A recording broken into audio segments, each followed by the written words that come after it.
Working on this Prius today. It's knocking it down. I gotta go over it all. And there's still some dents here. Not too bad here. Gotta tap down the high spots and then go over it one more time. Body filler. And hopefully I get it that time.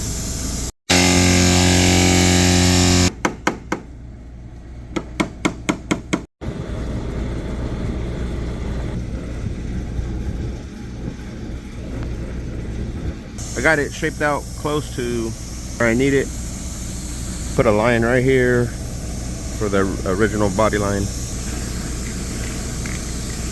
Got my line here. I just got to put a piece of tape on top and then block it.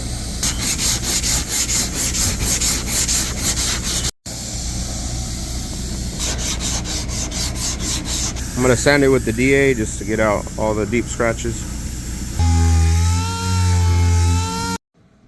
Block it one more time. Next step is primering it.